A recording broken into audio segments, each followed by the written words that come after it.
Olá, irmãos. Vamos dar continuidade aqui no segundo tópico, porque o meu tempo acabou lá no vídeo do celular, tá? Então, o segundo tópico vai falar o eterno propósito com Cristo. Então, Paulo deixa claro que antes da fundação, que antes aí da fundação do mundo, Deus havia projetado restaurar todas as coisas em Cristo, tá certo? Efésios 1, de 4 a 6. Por essas e outras razões é que Paulo usa a expressão riquezas da sua glória, Efésios 1, 7. Então, o plano da salvação tem muito valor para Deus, né?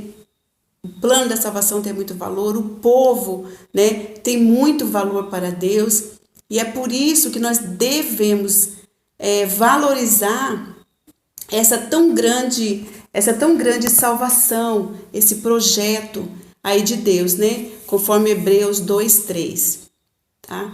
Então a riqueza da glória de Deus é coisa que nem podemos imaginar, coisas que fogem mesmo ao nosso alcance, tá?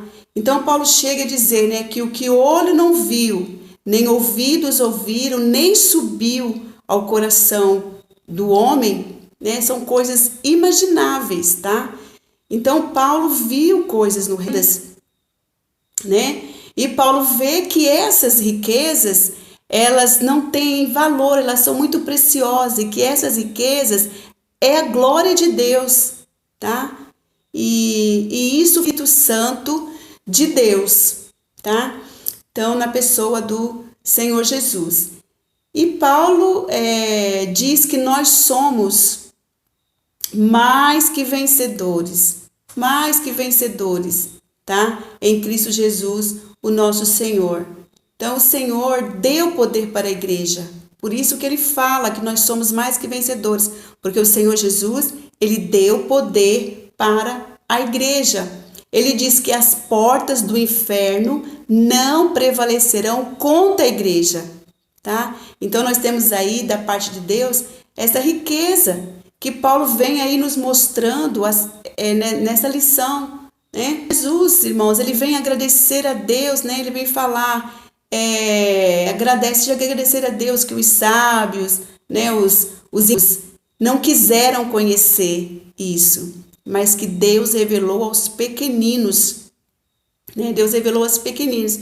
Foi a nós revelado, né? Foi a nós revelado, queridos. Então, valorize aí a igreja, né? Sinta alegria, sinta prazer, sinta ânimo, sinta gozo, porque você faz parte da igreja, você faz parte de um projeto arquitetado, que foi arquitetado por Deus, tá certo? O terceiro tópico, o plano divinamente pré-estabelecido. Então, um dos grandes mistérios aqui revelados por Deus aos apóstolos é que o plano de tornar a congregar todas as coisas nos céus e na terra em Cristo foi elaborado antes da fundação do mundo, tá? Efésios 1, 4 e 5. Então, a igreja é tão especial, tá? Através da salvação em Cristo, né, que antes de existir qualquer coisa, né, Deus já havia preparado este projeto, já estava no coração de Deus, a igreja, este projeto. Você vê que importância que tem, né? Então os apóstolos recebem este mistério tão profundo, né, esta revelação à igreja, tá? Então no Antigo Testamento eles não tinham nem noção desta grandeza, tá certo? Então, a própria igreja primitiva, quando os apóstolos pregando e ensinando, né, eles tiveram dificuldades na igreja primitiva, no Novo Testamento, né? Tiveram aí muitas dificuldades de aprender tudo isso com muita clareza, tá?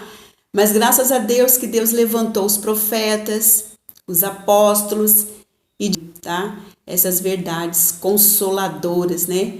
E foram entregando por meio das doutrinas, tá? Cartas das cartas aí às igrejas, né, para edificação do corpo de Cristo, tá? E hoje, irmãos, nós que somos da igreja do século 21, né, o peso da responsabilidade é muito maior, né, do que da igreja primitiva. Por quê que é maior? Porque além de ser difícil para eles, ali naquela época, compreender tudo isso, esse algo novo, esse algo profundo, né, esse algo aí extraordinário, a maneira que eles tinham de estudar, irmãos, era muito difícil, era muito complicado, tá? Eles estudavam ali pelos rolos, né, que foram, como foram escritos ali nos rolos, nos pergaminhos, papiros, tá? Então a dificuldade foi muito grande. E ali naquela época a escrita era uncial, né? Era uncial. Então quando nós estudamos bibliologia, né, vem falar sobre a escrita, sobre dentre outras coisas, né? Sobre o panorama do Antigo e do Novo Testamento. Então a escrita ali era uncial, tá? Era junta, né? Não tinha pontuações, tá? Não tinha pontuações, não tinha nem parágrafo, né? Não tinha capítulos, não tinha versículos, só foram colocados a partir do século XVI, né? Então, para o povo ali da igreja primitiva, ler e entender era muito complicado, né? Primeiro que eram poucos que sabiam ler, que sabiam escrever, não eram todas as pessoas que liam e que escreviam, não, tá? Então, quando eles recebiam essa escrita ali, né, uncial, né, tudo juntinho, né? Quando a gente fala uncial, é uma coisa única, tá? Então é uma frase toda junta, tudo juntinha, não tinha pontuação. Então hoje quando pega uma frase, quando nós pegamos uma frase, tem para pior ainda, né? Era pior ainda o hebraico para ler. Por quê? Porque ele sempre começava, né? Então pensa, da direita para a esquerda, tudo unido, sem parágrafo, sem pontuação. Aí teriam que ler assim minuciosamente ali para ver do que estava falando, onde terminava um assunto, onde muito difícil, tá? Então, irmãos, hoje para entender tudo isso, nós temos essa revelação. Hoje nós temos aí Bíblias de vários modelos de Bíblia, né? Vários modelos de Bíblia para nós. Por isso que a Bíblia diz que os intérpretes, né? Paulo disse, quem ensinava as Escrituras seja considerado como duplicada honra, tá? Por quê? Porque era difícil para ler, tá? Para compreender e depois ensinar ainda para as pessoas, tá? Então era complicado. Então hoje nós temos aí tantas Bíblias, né? Depois veio Gutenberg, John Gutenberg, que né? Muito bonita, muito linda mesmo, a história da formação da Bíblia. Então o tempo aqui não permite a gente explicar assim do profundo, mas é muito, muito bonito. Então os cristãos deram a ideia, né? Porque naquele tempo os romanos eles usavam o codex, né? Eles usavam o codex, eles anotavam ali os compromissos deles, diários, né?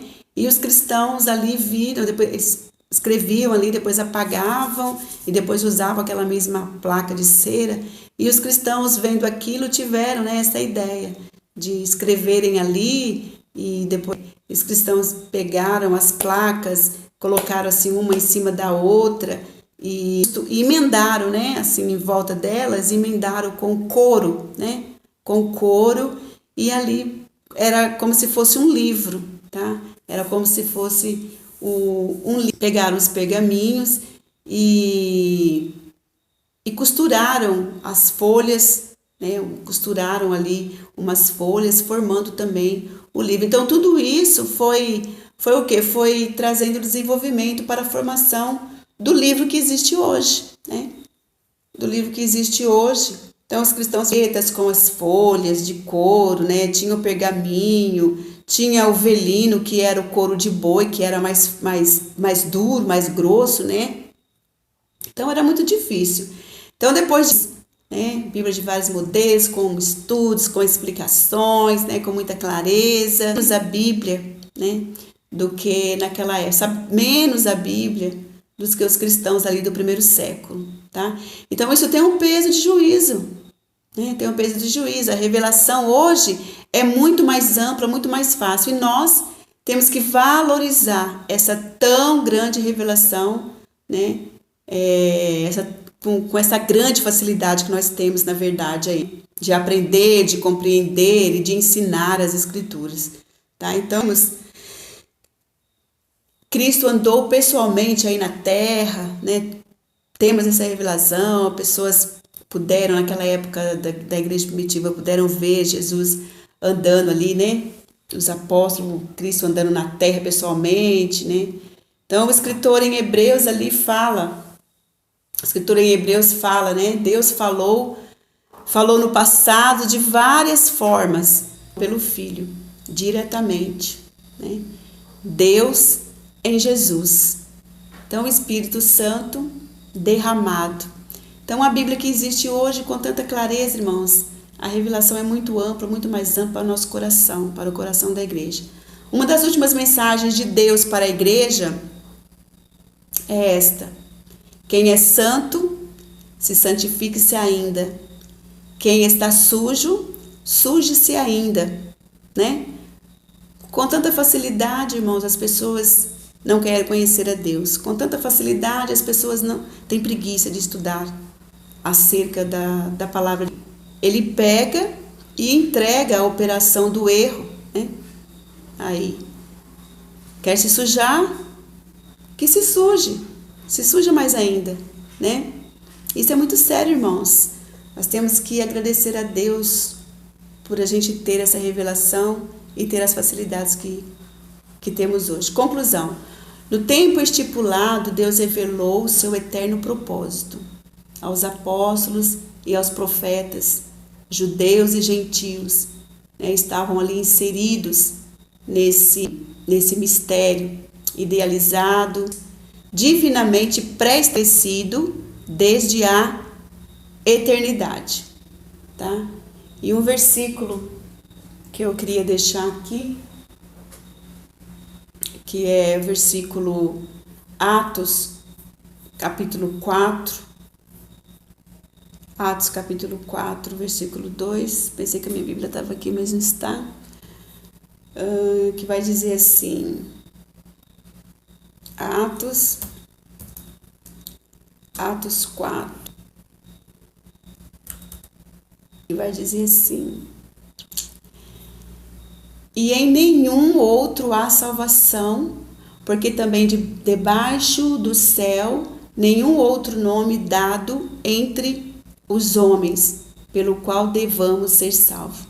E em nenhum outro há salvação, porque também debaixo do céu nenhum outro nome há dado entre os homens. Amém, irmãos? Eu espero que tenha ajudado bastante aí, em nome de Jesus. Que o Senhor abençoe cada um de nós, que nós possamos continuar firme aí na batalha junto com Cristo. Amém? Muito obrigada. Agradeço em nome de Jesus.